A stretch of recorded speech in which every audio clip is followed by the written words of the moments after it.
My husband shamed me over a bikini pic posted to my private story, so I found his old creepy obsession and exposed it. When I confronted him, he said, "You had no right to dig through my past." I didn't say a word. That was 3 weeks ago. This morning, he saw something in our bedroom and hasn't spoken since. It started with a bikini photo, not even a revealing one. I was on vacation with my friends, and the photo clearly showed me wearing a wedding ring as I was standing at the edge of a pool with a towel wrapped around my waist. I posted it to my private Instagram story. 16 viewers total. That was it. When I got home, my husband was cold to me. He didn't say anything that night, just went to bed early. The next morning, he said, "I saw your picture." I was confused. Which one? He just raised his eyebrows. You think that was appropriate? As a wife? I laughed. At first, I thought he was joking. I'd worn less at actual pools with him. I reminded him of that. He didn't budge. "It's not about the bikini," he said. "It's the message it sends. It's about respect. For me." As your husband, I stood there stunned. He went on for 5 full minutes about presentation, intent, and how men think differently, how some wives understand their role. I asked him if he thought I looked bad. He said, "It makes me look bad." And just like that, I went from confident to ashamed. I deleted the photo, but it sat in my head all day. Not the photo, the way he said it. Like I was property, like I was a reflection, like I embarrassed him by being visible. Later that night, I sat alone on the couch, spiraling. I hated how easy it was for him to make me feel like I'd done something wrong. It felt like emotional whiplash. 1 minute I was laughing in the sun, and the next I was asking myself if I'd humiliated my husband by existing in a swimsuit. That's when I remembered the shoebox. He used to be into photography in college, had an old DSLR camera he'd brag about. It hadn't been used in years, but I remembered that he'd kept the SD cards in a shoebox labeled gear. I got curious. I wasn't expecting to find anything. I just needed a reminder that he wasn't always like this, that maybe he once saw women as more than a reflection of his pride. What I found was half our campus, not even exaggerating. Girl after girl. Some posed, some clearly didn't know they were being photographed. Crop tops, low-rise jeans, bikini shots at frat pools, girls in dorm beds, parties, bathtubs, and every single one was saved, cataloged, named by folder. Spring formal, Ashley plus roommates, Misk, unfiltered. Some were clearly intimate. A few looked like they were taken while the girls were asleep. My skin crawled, and he'd kept them all, untouched, stored like trophies. My hands were shaking, and just like that, shame turned into rage. I scrolled through photo after photo, until one hit me. A girl in a red bikini, arms above her head, neck arched. A soft smile like she didn't know she was being watched. The date stamp said 2012. I copied it to a USB. The next day, I walked through our house like a ghost. Barely said anything. He didn't notice. He was busy working on his laptop, probably sending emails about respect. I went to Target and bought a large, dramatic black frame, matte finish, museum style. I printed the photo, hung it above our bed and said nothing. When he got home, he walked into the bedroom and just froze. He stared for a long time. Finally, he asked, "What's this?" I said, "Article. Don't you recognize your work?" Then I walked out. He didn't bring it up again. That was 3 days ago. The photo's still up. He's been weirdly polite, opening doors, offering coffee, trying to test my temperature. But I haven't thawed. Because the truth is, this wasn't about a bikini photo. It was about control. About him deciding when I was too much. About him getting to be shameless and messy and wild in his youth, but punishing me for enjoying the sun in adulthood. When I went to check on the USB, I found it missing. Little did he know, I made a copy. I eventually found photos of me in the files. Photos that were taken months before I even met him. Private photos. I'm furious and heartbroken, and I haven't even scratched at the surface of how I plan to make him pay. The next morning, I woke up to find the framed photo gone. Not just taken down, completely gone from the house. I checked the trash cans inside and out. Nothing. I looked at Ethan across the breakfast table. He was acting normal, scrolling through his phone like nothing happened. I didn't mention it. Instead, I went to work and printed another copy. This time I made 3. When I got home, I hung one in our bedroom again, put another in the guest bathroom. The third went in his home office. I waited on the couch for him to get home. My heart was pounding so hard I thought I might throw up. The garage door opened at 6:15 like always. I heard him set his keys down, walk to the kitchen, open the fridge, then silence. He must have seen the one in his office. I heard fast footsteps. He appeared in the doorway looking pale. "What are you doing?" he asked. His voice was quiet but shaking. I just stared at him. "I asked you a question," he said louder this time. I shrugged. "Decorating. You never let me pick the art before." He ran his hand through his nail. "Take them down. Now." I didn't move. "Why? It's your photography. Aren't you proud of your work?" He slammed his hand on the wall. "I am sorry, this isn't funny, Megan. You're being childish." I stood up then. Childish? Like secretly photographing girls without their consent? Like keeping a creepy collection for 10 years? Like that kind of childish? His face changed then. His eyes got cold. "You went through my things." Not an apology. Not an explanation, just anger that I found out. I went to bed in the guest room that night, locked the door, put a chair against it too. I couldn't sleep. I kept thinking about those photos of me. How did he get them? We met junior year of college at a mutual friend's party, or so I thought. The timestamps on those photos were from sophomore year. Photos of me walking to class, at the campus coffee shop, even one through my dorm window. The next morning I called in sick to work, waited for him to leave, then I went through everything. His closet, his desk drawers, the garage. I found another shoebox in the attic, more SD cards. But these weren't from college. The dates were recent. Last month, last week. Photos of women at his gym, at the grocery store, our neighbor Tara watering plants in her yard, a waitress at our favorite restaurant, and me, always me, getting the mail, sleeping, changing clothes. My stomach dropped to my feet. This wasn't just a college phase. This was who he was, who he is. I sat on the floor surrounded by evidence, trying to breathe. I needed help. I called my best friend Naomi. Can you come over? Don't tell anyone where you're going. She must have heard something in my voice because she didn't ask questions. Just said she'd be there in 20. I showed her everything. The college photos, the recent ones, the ones of me before we met. She looked like she might be sick. Megan, this is stalking. This is criminal. I nodded, numb. What do I do? She took my hand. You need to get out of here. Today. Come stay with me. I shook my head. If I leave now, he'll know I found everything. He'll get rid of it all. We made a plan. I would act normal for a few days, gather evidence, make copies, then get out safely. Naomi helped me organize the SD cards. We took photos of everything with her phone. She left with copies of the worst ones, promising to keep them safe. I put everything back exactly where I found it. Then I took down the framed photos and made dinner like nothing happened. That night, Ethan came home with flowers, expensive ones. I'm sorry I overreacted, he said, about your vacation photo and the art thing. Let's just move past it. He smiled at me, the same smile I used to love. Now it made my skin crawl. I forced myself to smile back. Sure, water under the bridge. He hugged me and I had to stop myself from flinching. For the next 2 days, I played the part of forgiving wife. I laughed at his jokes, watched TV beside him, even slept in our bed again, all while planning my escape. I opened a new bank account, gathered important documents, made copies of his camera receipts, the SD cards, everything. I found his laptop password written in a desk drawer and logged in while he was at the gym. What I found made me freeze. A folder labeled targets. Inside were subfolders with women's names. Mine was there. So was Naomi's. And dozens more. Each folder had photos, addresses, work schedules, social media screenshots. He had been tracking all of us. Planning, watching. I copied everything to a cloud drive with shaking hands. This was bigger and worse than I imagined. I texted Naomi, "It's worse. Much worse. Coming to your place tomorrow." She replied immediately, "Doors open whenever you get here." I deleted our conversation from my phone. Went back to making dinner like my world wasn't imploding. Ethan came home and kissed my cheek. Told me the food smelled great. Asked about my day like he was a normal husband.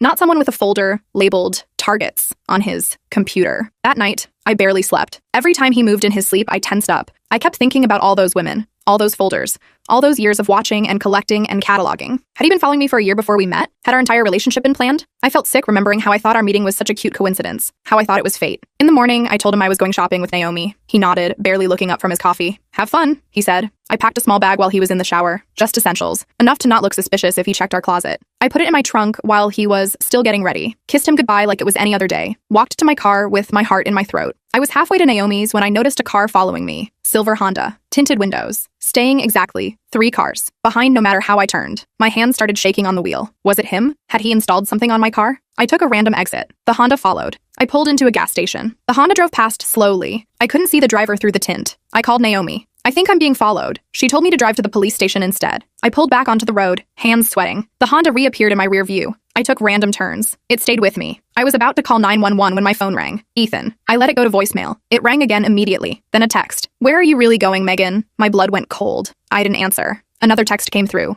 "I know you went through my computer. Come home and we can talk about it." Then another. "I'm not who you think I am. It's not what it looks like." I turned my phone off, made a sharp U-turn. The Honda followed. I drove straight to the police station, parked right in front, and ran inside. I ran into the police station lobby, probably looking like a complete mess. My hands were shaking so bad, I could barely hold my purse. The desk officer looked up at me with that bored expression they all have until they actually see your face. His name tag said, "Officer Daniels." He immediately stood up. "Ma'am, are you okay?" he asked. I wasn't. Not even close. I glanced back through the glass doors. The silver Honda had parked across the street, just sitting there, watching. "I need help," I managed to say. "I think my husband has been stalking me, and other women, for years.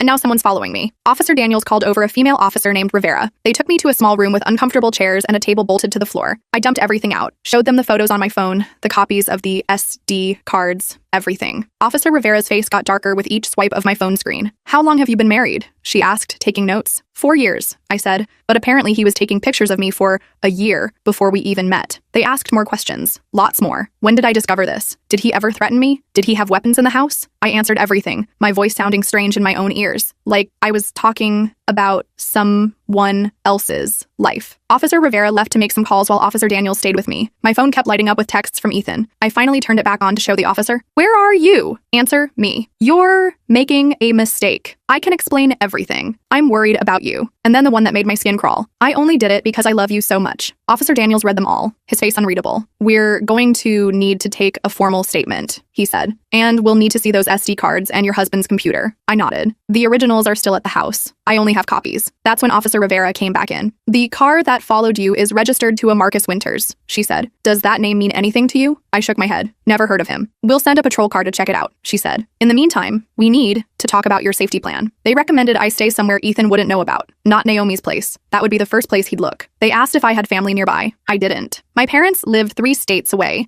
and my brother was overseas in the military. I can get a hotel, I said. My new secret bank account had enough for a few nights. Officer Rivera nodded. Use cash. Don't use your regular credit cards. And we'll need your husband to come in for questioning. I felt sick at the thought of him sitting in this same room, looking at these same officers with his charming smile, explaining away his hobby as a misunderstanding. They took my formal statement. It took hours. By the time I finished, it was getting dark outside. Officer Daniels walked me to my car. The silver Honda was gone. I didn't know if that made me feel better or worse. We'll have officers go to your house to speak with your husband, he said. Do you want to be present for that? I shook my head violently. Number, absolutely not. All right, we'll call you with updates. Remember, hotel, cash only, don't tell anyone where you're staying. I nodded and got in my car. My phone had died hours ago. I didn't want to turn it back on anyway. I drove to an ATM first, withdrew the daily maximum. Then I found a cheap motel on the outskirts of town. Paid cash for 3 nights. The room smelled like old cigarettes and the bedspread had seen better days, but it had a deadbolt and a chain lock. I used both. I sat on the edge of the bed staring at the wall. What now? I should call Naomi. Let her know I was safe. I plugged in my phone and waited for it to turn on. Immediately, notifications flooded in. 28 missed calls from Ethan, 45 text messages, 3 voicemails, and 1 text from Naomi. Are you okay? Call me. I called her first. She answered on the first ring. Oh my God, Megan! Where are you? The police were here asking about you and Ethan. My stomach dropped. What? Why were they at your place? They said they were doing a welfare check? That Ethan called them because you were missing and he was worried? They asked if I'd seen you today. I gripped the phone tighter. What did you tell them? I said we were supposed to meet up, but you never showed.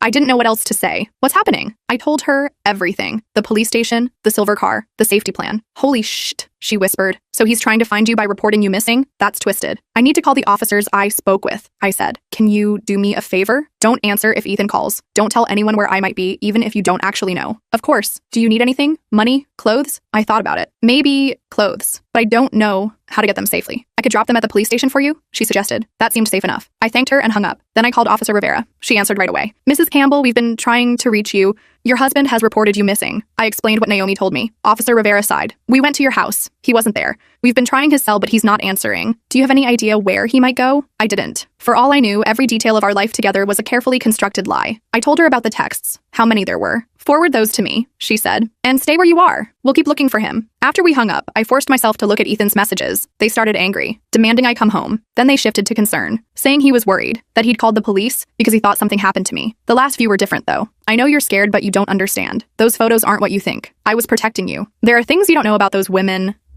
About Marcus. That name again.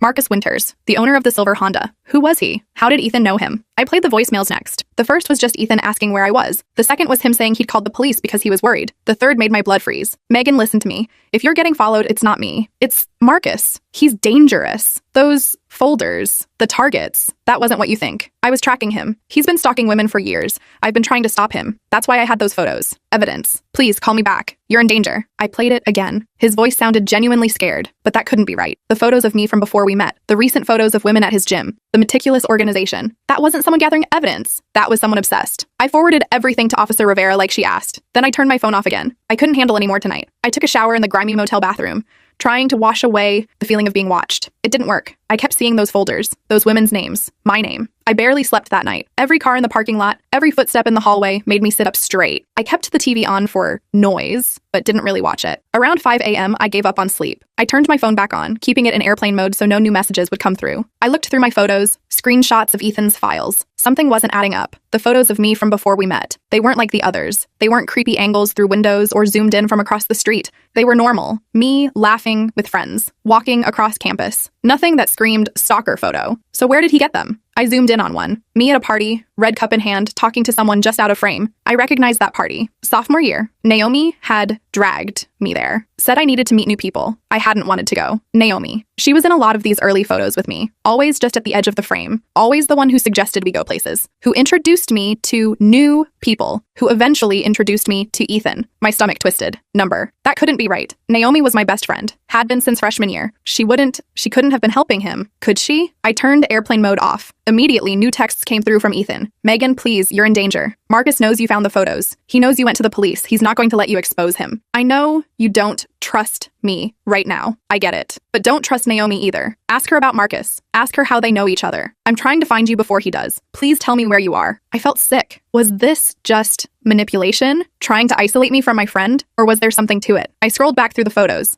Found one of Naomi at a party, standing next to a guy I didn't recognize. Tall, dark hair. I zoomed in on his face, then did a quick social media search for Marcus Winters. And there he was. Same guy. In a profile picture with Naomi from 3 years ago, before I even met Ethan. The caption read, "Cousin's night out. Love you, cuz. Ride or die." My hands started shaking again. This couldn't be happening. I called Officer Rivera. "I need to show you something," I said when she answered. "Can I come to the station?" "Of course," she said. "I'll be here until noon." I gathered my few belongings and checked the parking lot carefully before leaving my room. No silver Honda. No sign of Ethan. I drove to the police station, constantly checking my mirrors. No one seemed to be following me this time. Officer Rivera met me in the same interview room. I showed her the social media post. The connection between Naomi and Marcus. "And you had no idea they were related?" she asked. "None," I said. "Naomi never mentioned having a cousin named Marcus. Never introduced us." Officer Rivera made some notes. "We brought Marcus Winters in for questioning yesterday after you reported being followed. He said he was just driving around. We couldn't hold him." My heart sank. "So he's out there, and he knows I came here?" She nodded grimly. "We're still looking for your husband. Neither of them has broken any laws that we can prove yet. The photos are concerning, but not necessarily illegal." "What about the stalking? The folders with women's information?" "We need to see the originals of the actual computer. Right now, all we have are your copies, which don't hold up as evidence." I felt like screaming. How was this happening? How was no one taking this seriously? So what am I supposed to do? Just wait until one of them does something worse. Officer Rivera leaned forward. "I believe you, Mrs. Campbell,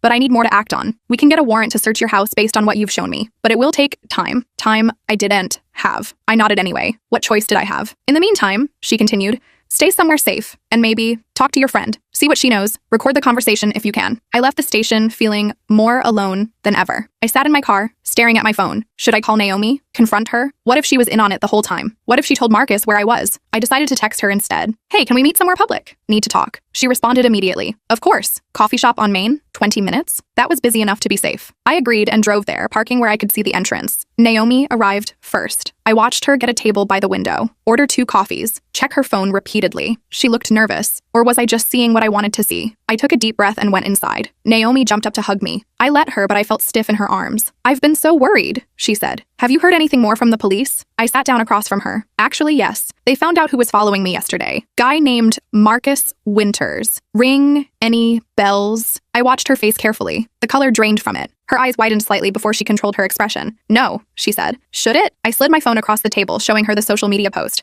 "Cousin's night out? Ride or die?" Naomi stared at the screen, then at me. "I can explain." "Please do," I said, hitting record on my phone under the table. "Marcus is my cousin, yes, but I haven't spoken to him in years. We had a falling out. He's not a good person. And you never thought to mention that when I told you someone was following me yesterday?" She fidgeted with her coffee cup. "I didn't know it was him. I swear. Megan, we don't talk anymore. What about Ethan? How does he know Marcus?" Her eyes darted around the coffee shop. "I don't know what you're talking about. Ethan says Marcus is dangerous, that he's been stalking women, that Ethan was tracking him, not the other way around." Naomi laughed, but it sounded forced. "And you believe him? After everything you found?" "I don't know what to believe anymore," I said honestly, "but I know you introduced me to Ethan. After a year of taking me to parties, introducing me to people, getting me in photos." Her face changed then. Something cold flickered behind her eyes. "You're being paranoid, Megan. This whole thing has messed with your head." "Maybe," I said. "Or maybe you've been helping them all along. Maybe that's why you were so eager to help me gather evidence yesterday, so you'd know exactly what I found." Naomi stood up suddenly. "I don't have to listen to this. Call me when you're thinking clearly again." She walked out, leaving her coffee untouched. I sat there, shaking. What just happened? Was that guilt on her face, or just anger at being accused? I stopped the recording and played it back. Her voice sounded different when she denied knowing Marcus. Strained, higher pitched. I left the coffee shop and sat in my car, unsure what to do next. I couldn't go back to the motel. Naomi knew what my car looked like. I couldn't go home. I couldn't go to the police with just a suspicious-sounding recording. My phone rang. Unknown number. I almost didn't answer, but something made me hit accept. "Megan, it's Tara. From next door? Our neighbor. The one in Ethan's recent photos." "Tara?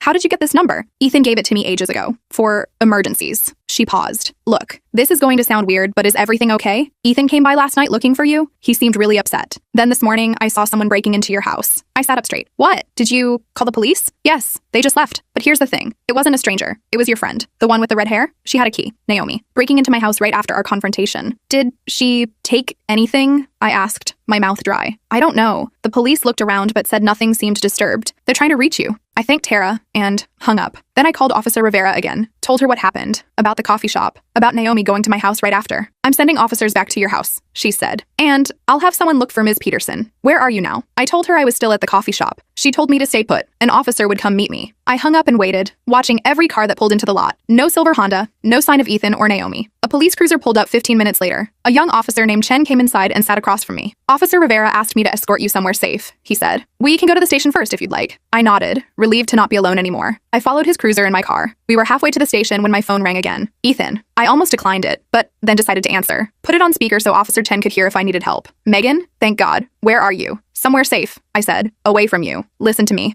I know how this looks. The photos, the folders. But it's not what you think. Marcus has been stalking these women for years. I found out in college when I caught him with hidden cameras in the women's locker room. I confronted him, and he threatened me. Said he had friends who would back him up. Make it look like I was the one doing it. Like Naomi? I asked. Silence for a moment. Yes, like Naomi. She's been helping him, introducing him to women, getting close to them. Why would I believe you? You had photos of me from before we met. Because Naomi showed them to me. She was trying to set us up, remember? She showed me your Instagram, your Facebook, said we'd be perfect together. I saved those photos because I thought you were beautiful. That was before I knew what they were doing. It sounded rehearsed. Too perfect an explanation. But something nagged at me. Those early photos really weren't stalker photos. They were normal, social media type pictures. If that's true, why keep it secret? Why not tell me? Because by the time I realized what was happening, we were already serious. I was afraid you wouldn't believe me, that you'd think exactly what you're thinking now. And I was trying to gather enough evidence to go to the police, to stop him. Then why freak out about my bikini photo? Why act like a controlling jerk? He sighed. Because Marcus follows your private account. Naomi added him years ago. I saw him like the photo and then unlike it. I panicked. I handled it badly. I'm sorry. My head was spinning. Could this possibly be true? Or was he just an incredibly good manipulator? Megan, where are you right now? Are you somewhere safe? I glanced at Officer Chen's cruiser ahead of me. I'm fine. Are you with the police? Officer Rivera? Why? Because she's not answering her phone. I've been trying to reach her all morning. I have proof. About Marcus. About Naomi. Text messages between them planning everything. If you have proof, bring it to the station, I said. I'm trying, but I think something's wrong. The officer who was supposed to meet me never showed up, and I just drove by the station. There are no cars in the lot, not even patrol cars. I looked ahead at Officer Chen's cruiser. Now that Ethan mentioned it, it wasn't a marked car, just a dark sedan with a small light on top. My stomach dropped. Ethan, I have to go, I said, and hung up. I slowed down, putting more distance between me and the car ahead. Where were we going? This wasn't the way to the police station. We were heading toward the outskirts of town, toward the industrial district. I took a sudden right turn at the next intersection. The sedan ahead kept going for a moment, then made a U-turn, following me. That wasn't Officer Chen. Maybe it wasn't a police officer at all. I called 911.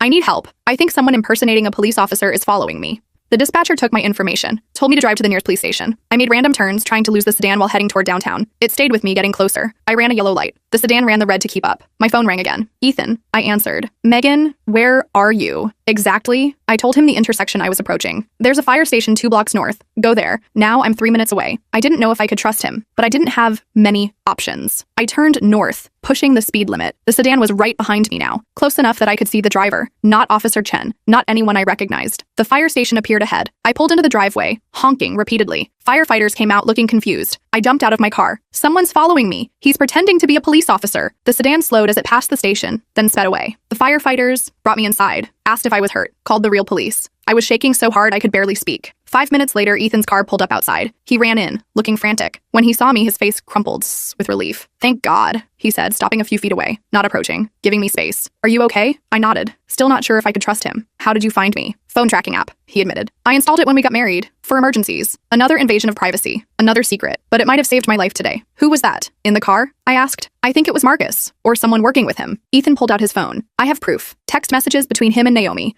planning everything. He handed me his phone. I scrolled through the conversation. Naomi and Marcus discussing women. Targets. Me. How did you get these? I asked. I hacked her cloud account. After I found out what they were doing, I've been gathering evidence for months. It was all there. Plans to introduce me to Ethan, to manipulate me, to isolate me if I ever found out. And worse, plans for what happened after. Once they finished the job, the real police arrived. 2 uniformed officers. I recognized one from the station yesterday. They took statements from both of us, called Officer Rivera, who confirmed she never sent anyone to meet me. The man who claimed to be Officer Chen wasn't on the force. I showed them the texts from Ethan's phone. They took it as evidence, said they'd bring Naomi and Marcus in for questioning, that we should both come to the station to make formal statements. I rode with the officers. Ethan followed in his car. At the station, they separated us for questioning. I told them everything. The photos, the coffee shop conversation, The fake police officer. They recorded it all. Faces grim. Hours later, Officer Rivera came in. We've arrested Marcus Winters and Naomi Peterson. We found evidence in their apartments linking them to several missing persons cases over the past 5 years. My blood went cold. Missing persons? You mean? She nodded. We're still investigating, but it appears they've been targeting women for a long time. Your husband's evidence was crucial. The text messages, the photos he collected of Marcus following women. So he was telling the truth? He was tracking Marcus, not stalking women himself? It appears so.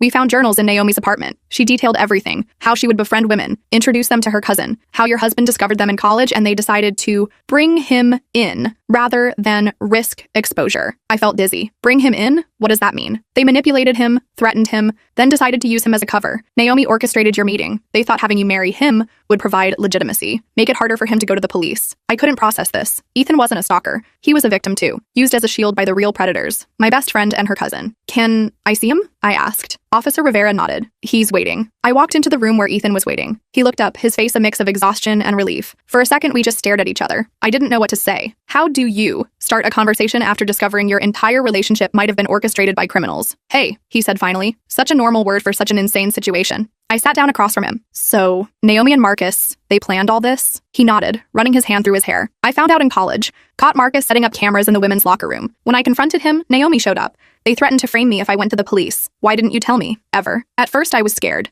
Then we got serious, and I thought they'd backed off. By the time I realized they were still active, we were already married. I was afraid you wouldn't believe me. He looked down at his hands. I started gathering evidence instead, following Marcus when I could, documenting everything. It made a twisted kind of sense. The folders, the surveillance. He wasn't stalking those women. He was tracking the people who were. And my bikini photo? That controlling bullshit? He winced. I handled that terribly.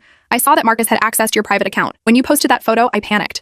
I thought if you kept a lower profile, they might leave you alone. But I came across like a controlling jerk. Officer Rivera came back in with 2 cups of coffee. We're still processing everything, but we've confirmed Marcus Winters has been following multiple women in the area. We found tracking devices, cameras, detailed schedules. My stomach turned. What about Naomi? Was she involved in all of it? Based on what we've found so far, yes. She was the friendly face, the one who got close to the targets first. Targets. That word again. I'd been a target for years. My best friend had never really been my friend at all. What happens now? I asked. We'll need both of you to make formal statements. There will be an investigation, possibly a trial, depending on what evidence we find. She paused. And you'll need to decide if you want protection. We don't know if they were working alone. That hadn't even occurred to me. Could there be others? More people watching us? After finishing at the station, we stood awkwardly in the parking lot. I didn't know where to go. Home felt tainted now. The motel wasn't safe if Naomi had shared my location. You can stay with me at my brother's place, Ethan offered. He's out of town. Or I can get you a hotel, whatever makes you feel safe. I ended up choosing a different hotel, one Naomi didn't know about. Ethan got a separate room down the hall.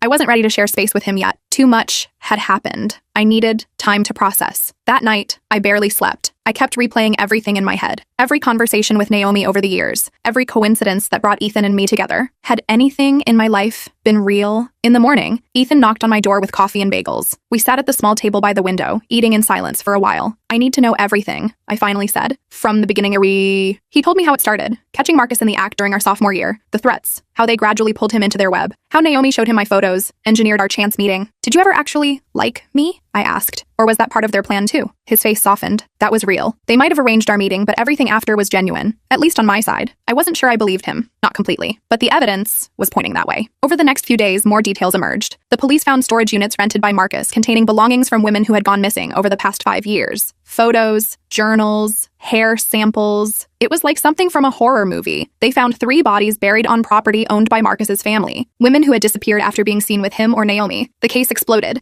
Local news picked it up. Reporters started calling us. We stayed at the hotel, hiding from the media circus. The police provided security. They were taking the threat seriously now. Too late for those other women, but maybe in time to save others. A week after the arrests, Officer Rivera called us to the station again. They'd found something in Naomi's apartment. A detailed plan. For me, we believe they were planning to make you disappear next, she said, her voice gentle but direct. There are notes about your schedule, places you go alone, methods they were considering. I felt sick. Why me? Why? After all this time? Based on Naomi's journals, they became concerned that Mr. Campbell was gathering evidence against them. They planned to use your disappearance to frame him. It was so cold, so calculated. My best friend had been planning my murder. There's something else, Officer Rivera continued. We found evidence that they've done this before. Set up couples, used one person as cover while targeting the other. How many? Ethan asked. his voice hollow. At least 3 other couples that we can identify so far. In each case, one spouse disappeared. The other was investigated, but never charged due to lack of evidence. The perfect crime. Use one person to get close to another. Make the target disappear. Let the spouse take the fall, or at least the suspicion. Even if they were never convicted, their lives would be ruined. That night, Ethan and I sat in my hotel room,